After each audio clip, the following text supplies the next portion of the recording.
सभापति महोदय, 22 अप्रैल को जम्मू एंड कश्मीर के पहलगांव में जो आतंकवादी घटना हुई जिसमें 26 पर्यटक मारे गए, उस घटना के बाद जो आतंकवाद के खिलाफ इस देश में निर्णायक ऑपरेशन सिंदूर चलाएगा, उस पर आज चर्चा हो रही है। हमने अभी मुख्य विपक्षी दल के श्री गौरव गोगोई जी का भाषण सुना। हमको लगा कि बहुत विस्तार से वो कुछ अध्ययन किए होंगे, कुछ बोलेंगे। एक शब्द काम का बात नहीं बोले, एक शब्द काम का बात नहीं, एक भी शब्द उन्होंने इस देश के सेना की वीरता पर, पराक्रम पर, उनके अदम्य साहस पर एक बार भी उन्होंने नहीं।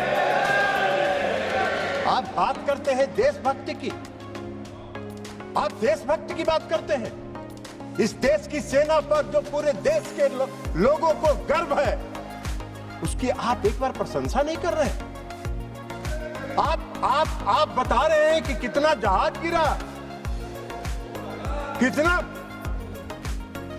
मिसाइल आपका गिरा, इस पर चर्चा कर रहे हैं। इस देश के सैनिकों का कोई महत्व नहीं है आपकी नजर में। और आप बात कर रहे थे इस देश में आतंकवादी घटना की। आतंकवादी घटना आज का है। आपके यूपीए के शासनकाल में 2004 से 14 तक इस देश में आतंकवाद पनपा है, उसको जगह मिली है और उसको पनाह मिला है। कितनी घटनाएं हुई, कितनी घटनाएं हुई देश में आतंकवाद की। कहां हुआ, कितने नागरिक मारे गए, कितनी महिलाएं विधवा हुई, कितने बच्चे मारे गए। कभी आपने सोचा, कभी आपने देखा? मैं भी उस समय सदन का सदस्य था जब यूपीए की सरकार बैठती थी सत्ता पक्ष में। मैं उस समय सदन का सदस्य था और मैंने देखा है, चर्चा हुई है। आप क्या करते थे, आप क्या करते थे? 2004 से 14 तक में यूपीए के शासन काल में जो आतंकवादी घटनाएं हुई, उस समय 615 लोग मारे गए, 615 लोग इस देश के मारे गए। और आप बात करते हैं आतंकवाद की। आतंकवाद तो आपके शासनकाल में पनपा है। 2006 लोग घायल हुए, 615 मारे गए और 2006 लोग घायल हुए। आतंकवाद 11/7/2006 को मुंबई ट्रेन हादसा हुआ। मुंबई के ट्रेन हादसा में कितने लोग मारे गए? 209 लोग मारे गए, 800 लोग घायल हुए।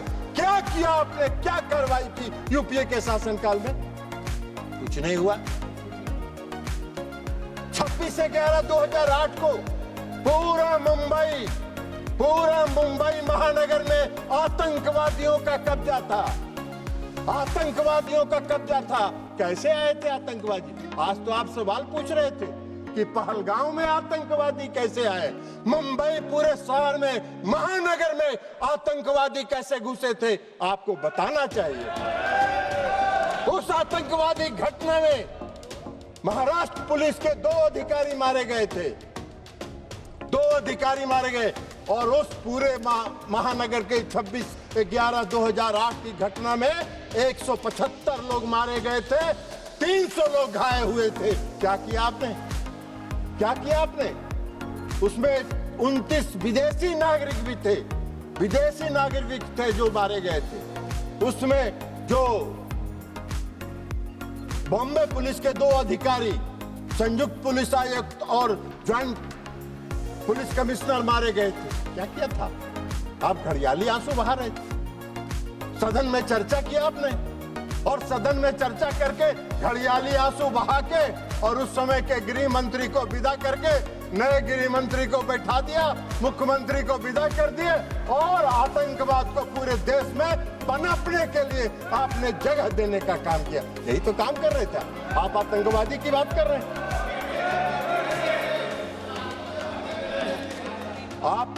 आपको आतंकवाद के खिलाफ लड़ाई लड़ने की का न साहस था यूपीए सरकार को और न उसमें दम था कि वो आतंकवाद के खिलाफ लड़ाई लड़ते, खाना पूरी करते थे, घड़ियाली आंसू बहाने का काम करते थे। हाँ,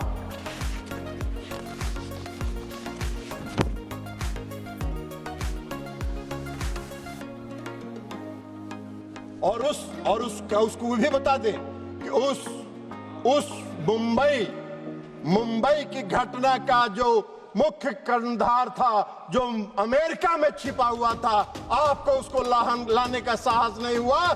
प्रधानमंत्री नरेंद्र मोदी जी ने उसको इस देश में लाके उस पर मुकदमा चलाने का काम किया। आप बात कर रहे हैं? हाँ, जरूर है, आज जरूर है कि इस देश में भारत ने पहली बार आतंकवाद के खिलाफ लड़ने का जो संकल्प लिया और जो संकल्प दिखाया वो 2016 में शुरू हुआ, जब इस देश के प्रधानमंत्री ने कहा कि हम अपने देश की धरती पर आतंकवाद को पनपने नहीं देंगे, निर्णायक लड़ाएंगे और आतंकवादियों को घुस के उसके घर में मारने का काम करेंगे। यह संकल्प प्रधानमंत्री नरेंद्र मोदी जी ने दिखाया। 2016 में उरी की घटना हुई, 25 लोग मारे गए, 25 सैनिक मारे गए, उरी की घटना। और 25 सैनिक मारने के बाद देश के प्रधानमंत्री ने निर्णायक लड़ाई लड़ते हुए सर्जिकल स्ट्राइक किया और पाकिस्तान की सीमा में घुसकर पाक आतंकवादियों को समाप्त करने का काम किया। यह प्रधानमंत्री ने इस संकल्प के साथ काम किया, आतंकवाद के खिलाफ लड़ाई लड़ने का काम किया। आपको कहां दिखाई दे रहे? आतंकवादी प्रशिक्षण केंद्र समाप्त हुए सर्जिकल स्ट्राइक में, सैकड़ों आतंकवादी मारे गए और फिर दोबारा आतंकवादियों ने साहस किया। फरवरी में 14 फरवरी 2019 को पुलवामा में आतंकवादी घटना हुई और पुलवामा में सीआरपीएफ के गाड़ी पर आत्मघाती हमला हुआ और उस आत्मघाती हमले के बाद आदरणीय प्रधानमंत्री नरेंद्र मोदी जी के नेतृत्व वाली सरकार ने अपने संकल्प को फिर दोहराया और एयर स्ट्राइक करके पूरे प्रशिक्षण केंद्रों को तबाह किया। जैसे मोहम्मद के लश्कर के सारे प्रशिक्षण केंद्रों को तबाह करने का काम किया। आप मोदी जी को सिखा रहे हैं आतंकवाद के खिलाफ लड़ाई लड़ने का। आप तो आतंकवाद के खिलाफ क्या लड़ाई लड़े थे? इतना दिन देश में शासन किए, आजादी के बाद से तो सबसे ज्यादा शासन आप ही लोगों ने किया है। तो आपको बताना चाहिए था कि हमने ये काम किया था। आप तो कुछ किए नहीं, तो 0 सन्नाटा है। तो 0 सन्नाटा में क्या कहिएगा? तो खोज रहे हैं, अभी बोल रहे थे पहलगांव में आतंकवादी किन उद्देश्यों के साथ आया, उसका भी व्याख्यान आप ही कर रहे थे कि इन उद्देश्यों के साथ पहलगाम में आतंकवादी घुसे थे। आपसे पूछ के घुसे थे क्या वो लोग? आपको कैसे जानकारी है कि किस उद्देश्य के साथ लेके घूमे?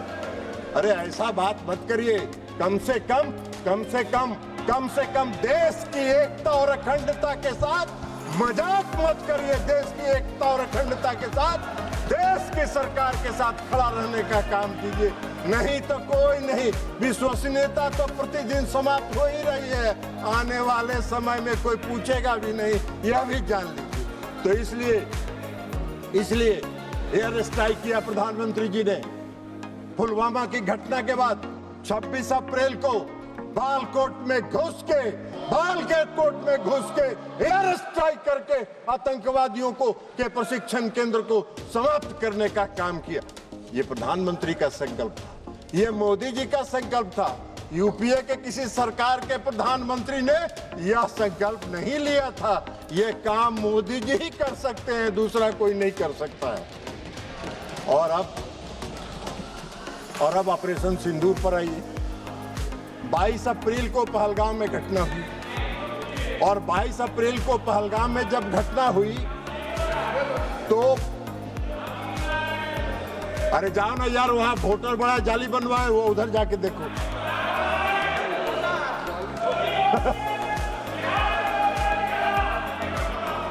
आप आप कृपया बैठे बैठे मत बात करिए, उनको बोलने दीजिए। आप बैठिए, नहीं आप बैठिए, आप बैठिएगा प्लीज, आप बैठिएगा।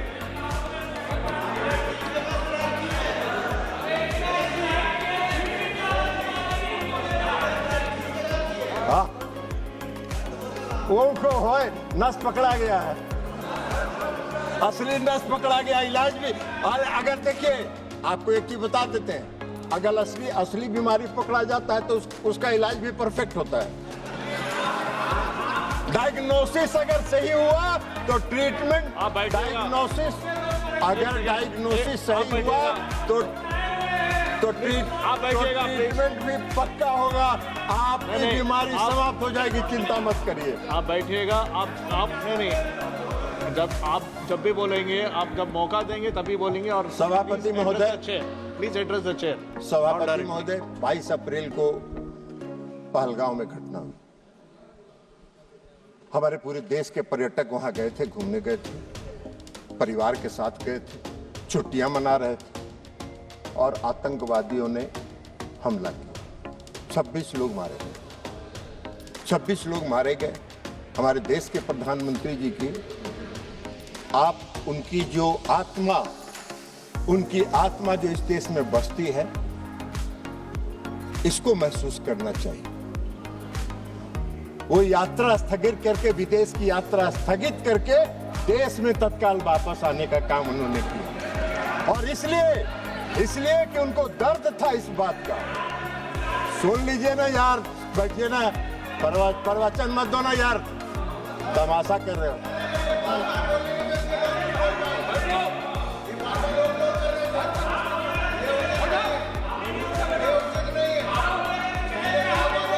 नहीं, आप बैठे बैठे मत बोलिएगा, आप टिप्पणी मत दीजिएगा, आप बैठिएगा। उनको बोलने दीजिए। नहीं, आप जो भी बोले रिकॉर्ड में नहीं आएगा, आप बैठ जाइए। तो सभापति महोदय, कश्मीर तो वो गए जिनको तफरीह करना था। इस देश के प्रधानमंत्री को एक्ट करना था ना, तो इस देश के प्रधानमंत्री को एक्ट करना था, तो कश्मीर जिनको तफरीह करना जाना था वो गए। इन्होंने एक्शन लिया और एक्ट किया, और एक्ट कर जो किया वही तो बात आपको बता रहे हैं। तो इसमें घुसेगा तब ना, कि तो ऊपर से निकल जाता है काम का बात। तो इसलिए 22 अप्रैल को प्रधानमंत्री घटना हुई आए। 24 अप्रैल को प्रधानमंत्री जी, अभी रंजन गोगोई जी कह रहे थे कि चुनाव पर, ये गौरव गोगोई जी कह रहे थे, सॉरी गौरव गोगोई जी कह रहे थे कि चुनाव प्रचार में गए थे। चुनाव प्रचार में नहीं गए थे, अपने को करेक्ट किया था। बोलिए भी तो करेक्ट करिए।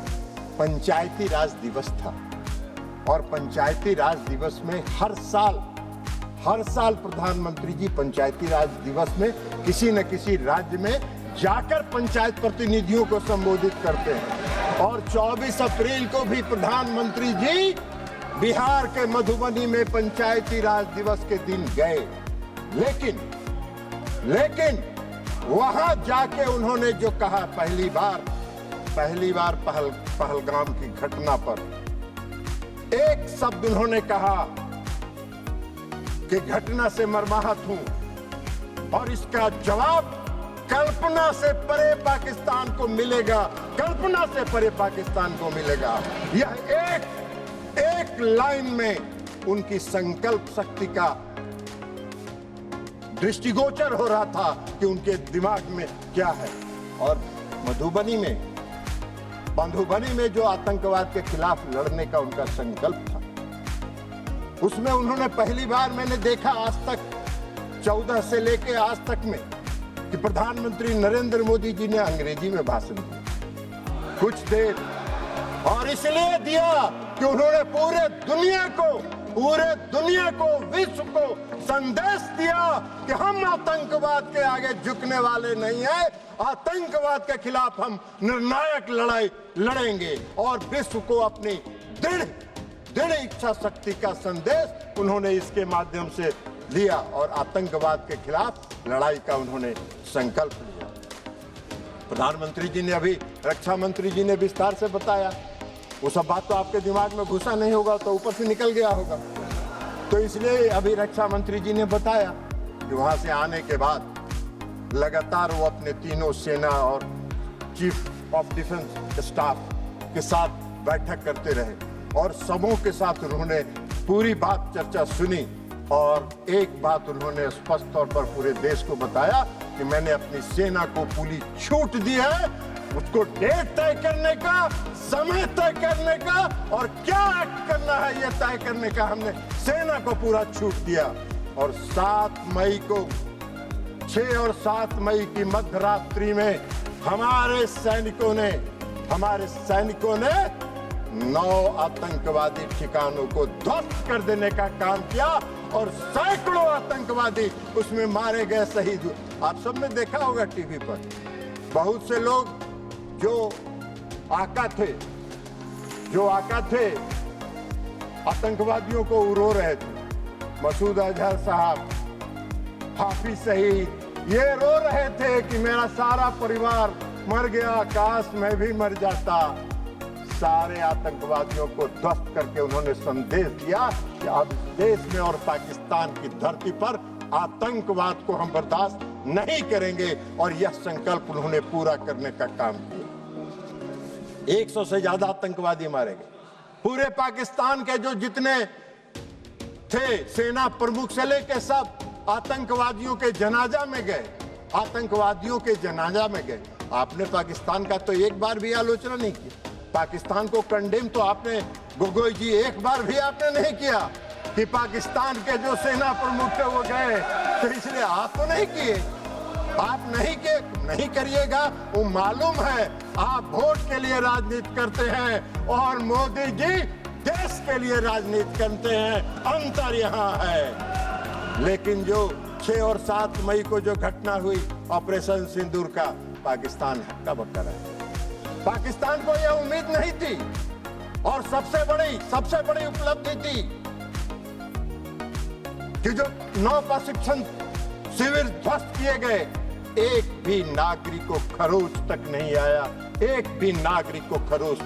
आया। पाकिस्तान के किसी नागरिक को खरोच तक नहीं आया। हम लोगों ने देखा जो सैटेलाइट इमेज पर कि जो ध्वस्त प्रशिक्षण शिविर है उसके बाहर पाकिस्तान के लोग वीडियो बना रहे हैं, उसका पूरा वीडियो बना रहे थे और मजे ले रहे थे। ये मोदी जी का कमाल था। एक भी सेना के किसी भी पाकिस्तानी सेना के किसी भी जगह पर उन्होंने हमला नहीं किया, हमारे सैनिकों ने हमला नहीं किया। हमारा संकल्प था, मोदी जी का संकल्प था आतंकवाद के खिलाफ लड़ने का और आतंकवादी प्रशिक्षण शिविर को उन्होंने टारगेट बनाने का काम। उसके बाद जवाब में क्या हुआ? उसके जवाब में रिटेलिएशन में पाकिस्तान ने हमारे सैन्य ठिकानों पर, हमारे एयरबेस पर, हमारे नागरिक जगहों पर, नागरिक स्थलों पर, हमारे जम्मू एंड कश्मीर के यूनिवर्सिटीज पर हमला करने का प्रयास किया, गुरुद्वारे पर हमला करने का प्रयास किया, धार्मिक स्थलों पर हमला करने का प्रयास किया। हमारे देश में निर्मित रक्षा प्रणाली ने उनके जितने मिसाइल थे, हम सब लोगों ने, पूरे देश ने टीवी पर देखा। आप कितनों भाषण दे दीजिए, आपका कोई असर नहीं होने वाला है। पूरे देश ने देखा। सभापति महोदय, हम लोग दिवाली में बोतल में रॉकेट बम डालते हैं और रॉकेट बम में नीचे से आग लगाते थे और ऊपर जाके वो फटता था तो वो फुलझड़ी की तरह सब गिरता था। उसी तरह पाकिस्तान के जितने मिसाइल थे हवा में फुलझड़ी की तरह ध्वस्त हो गए। ये पूरे देश ने देखने का काम किया। आपको नहीं दिखता है, हम क्या करें? चश्मा लगा लीजिए, चश्मा बदल लीजिए, चश्मा लगा लीजिए, चश्मा बदल लीजिए। लेकिन आपको दिखा नहीं, पूरे देश ने देखा। पूरे देश में तब वाहवाही हो रही थी तो आपको नहीं दिखता है। फुलझड़ी की तरह उड़ गया, कहीं कुछ नहीं, कोई नुकसान नहीं हुआ। पूछ रहे थे गृह रक्षा मंत्री, अरे रक्षा मंत्री जी का पूरा भाषण आप अगर ध्यान से सुनते तो रक्षा मंत्री जी ने बताया कि हमारा कोई हानि नहीं हुआ, हमारा कोई जहाज नहीं गिरा। आप फिर पूछ रहे कितना जहाज गिरा था, कितना जहाज गिरा था, कितना जहाज गिरा था। अरे भाई, तो इसलिए सारे उनके मिसाइल को ध्वस्त कर दिया, हवा में ध्वस्त कर देने का काम किया उन्होंने। और उसके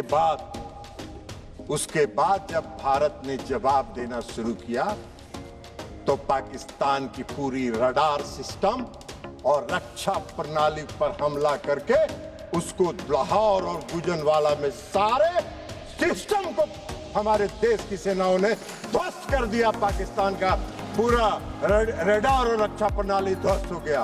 उनके कमांड और कंट्रोल को ध्वस्त कर देने का काम किया। और 11 एयरबेस को हमारे वायुसेना ने 11 एयरबेस को ध्वस्त कर देने का काम किया। यह हमारी उपलब्धि थी। आपको दिखा नहीं ऑपरेशन सिंदूर की उपलब्धि, आपको दिखेगा भी नहीं। लेकिन पाकिस्तान भी चालाकी कर रहा था। पाकिस्तान ने, आपने देखा होगा, पूरे देश ने देखा कि जब पूरा ऑपरेशन सिंदूर का चल रहा था तो पाकिस्तान अपने नागरिक विमान का भी परिचालन कर रहा था। और नागरिक विमान का परिचालन इसलिए कर रहा था कि अगर कहीं इंडिया ने एक भी नागरिक विमान को ध्वस्त किया तो उसमें विदेशी नागरिक भी होंगे, पैसेंजर। तो पूरे देश में, इस देश की, हमारे देश की सेना ने और हमारे नेतृत्व ने उनकी इस चालाकी को समझा और एक भी नागरिक विमान पर खरोच नहीं आया।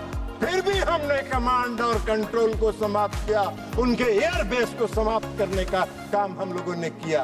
यह हमारी उपलब्धि थी ऑपरेशन सिंदूर की, यह हमारी उपलब्धि थी ऑपरेशन सिंदूर की। और आप बात कर रहे हैं क्यों रोक दिया, क्यों रोक दिया। पहले ही बता दिया प्रधानमंत्री जी ने कि हमको युद्ध नहीं करना चाहते हैं, हम युद्ध नहीं करना चाहते।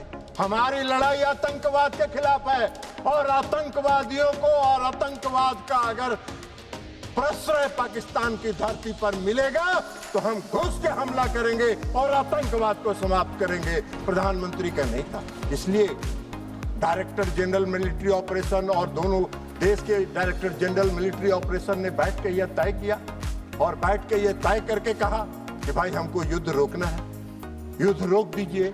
पाकिस्तान घुटने के बल बैठ गया, सारा उनका एयरबेस ध्वस्त हो गया, रडार सिस्टम ध्वस्त हो गया, रक्षा प्रणाली ध्वस्त हो गया। उनको तो कुछ दिखाई ही नहीं पड़ रहा था कि कौन देश, भारत से कौन जहाज किधर से आ रहा है और कहां हमला करके चला जा रहा है। तो अब उनके पास चारा क्या था, उन्होंने घुटना टेक दिया और घुटना टेकने के बाद सीज फायर होने के बाद इस देश के प्रधानमंत्री आदरणीय नरेंद्र मोदी जी ने राष्ट्र के नाम संबोधन में ये कहा कि हम आतंकवाद को कभी बर्दाश्त नहीं करेंगे। हमारा ऑपरेशन सिंदूर बंद नहीं हुआ है, स्थगित हुआ। फिर हमारे जब भी हमारे देश की तरफ आंख उठा के देखोगे हम घुस के मारेंगे और आतंकवादियों को समाप्त करेंगे। आतंकवाद के खिलाफ हमारी लड़ाई है, हमारी कोई किसी देश के खिलाफ लड़ाई नहीं है। तो इसलिए ये सारा काम हुआ, लेकिन वो जी को नहीं दिखा। अब ऑपरेशन सिंदूर की सफलता, प्रधानमंत्री के कुशल नेतृत्व की क्षमता, सैनिकों के पराक्रम, वीरता, अदम्य साहस, आत्मनिर्भर भारत के तहत निर्मित रक्षा प्रणाली का परिणाम पूरे दुनिया ने देखा, पूरे दुनिया ने देखा। और सिर्फ देखा ही नहीं, उसको सराहा भी। और पूरे दुनिया ने हमारे ऑपरेशन सिंदूर को सराहा और समर्थन करने का काम किया। विश्व ऑपरेशन सिंदूर ने पूरे विश्व के सामने एक संदेश दिया, पूरे विश्व के सामने एक संदेश दिया ऑपरेशन सिंदूर ने कि भारत एक सशक्त देश है जो अपनी रक्षा करने में सक्षम है और अपनी देश की रक्षा करने के लिए वो पूरी तरह स्वतंत्र है। पूरे दुनिया ने भारत की ताकत को ऑपरेशन सिंदूर में देखा। आपने नहीं देखा, आप नहीं देखना चाहते हैं तो मत देखिए। पूरे देश ने देखा है, पूरे दुनिया ने देखा है, पूरे दुनिया ने उसको सराहने का काम किया है। तो इसलिए अब आप बार बार कहते हैं कि भाई अमेरिका के राष्ट्रपति की बात। तो ये माननीय विदेश मंत्री जी यहाँ बैठे हुए, इन्होंने प्रेस कॉन्फ्रेंस करके बता दिया, प्रेस कॉन्फ्रेंस करके बता दिया, प्रेस कॉन्फ्रेंस करके कह दिया कि कोई नहीं हुआ। पूरे देश ने देखा कि ब्रिक्स सम्मेलन में जो आदरणीय प्रधानमंत्री जी कनाडा गए थे, उन्होंने अमेरिकी राष्ट्रपति से जब बात की, उसको उन्होंने क्लेरिफाई कर दिया, यह भी पूरे देश में छपा। उसके बाद भी आपको नहीं है, तो आपका तो दूसरा है। पूरे देश ने जो देखा, लेकिन आप दुर्भाग्य है इस देश का, इस देश की विपक्षी पार्टियों को प्रधानमंत्री और ऑपरेशन सिंदूर की सफलता दिखाई नहीं पड़ती है, जिसको पूरे दुनिया ने देखा और विश्व में देखने का काम किया। आप बार बार कहते हैं प्रधानमंत्री जी बोलते नहीं हैं, प्रधानमंत्री जी बोलते नहीं हैं, प्रधानमंत्री जी को बोलना चाहिए। अरे प्रधानमंत्री जी बोलते नहीं हैं, प्रधानमंत्री जी बोलते नहीं हैं, प्रधानमंत्री जी एक्ट करते हैं और एक्ट करके अपनी ताकत दिखाते हैं। और ये एक्ट करके उन्होंने, चाहे वो सर्जिकल स्ट्राइक हो, एयर स्ट्राइक हो और ऑपरेशन सिंदूर हो, एक्ट करके उन्होंने पूरी दुनिया को दिखाया कि हम एक्ट करते हैं, बोलते नहीं हैं। इसलिए सभापति महोदय जी कि इनके जो विपक्षी पार्टियां हैं और खास करके जो मुख्य विपक्षी पार्टी है, उसका आदर्श गॉवेल्स के बारे में नहीं जानते हैं? गॉवेल्स जो जर्मनी के कहावत है, और गॉवेल्स का कहावत भी पढ़ के आपको सुना देते हैं सभापति में। नहीं, गॉवेल्स का जो थ्योरी है, एक झूठ को बार बार बोलने से वह सच हो जाता है। यह एक प्रसिद्ध कहावत है, सुन लीजिए, लेकिन यह सच नहीं है। यह विचार जिसे गोवल की राजनीति या बड़ा झूठ कहा जाता है ना, ये प्रचार मंत्री जो उस पर विश्वास करें, यह ध्यान रखना महत्वपूर्ण है। यह ध्यान रखना महत्वपूर्ण है कि यह एक दुष्प्रचार रणनीति है, न कि सच्चाई। झूठ चाहे कितनी बार दोहराया जाए, सच नहीं बन जाता। आप बार बार दोहराते हैं। अमेरिका के राष्ट्रपति के दबाव में इन्होंने बंद किया, अमेरिका के राष्ट्रपति के दबाव में बंद किया। क्यों बंद किया? ये बार बार झूठ आपके बोलने से सच नहीं होगा। सच यही है कि भारत किसी के दबाव में नहीं आता है। भारत अपना निर्णय स्वयं करता है और भारत उसमें सक्षम है अपना निर्णय स्वयं करने में। तो इसलिए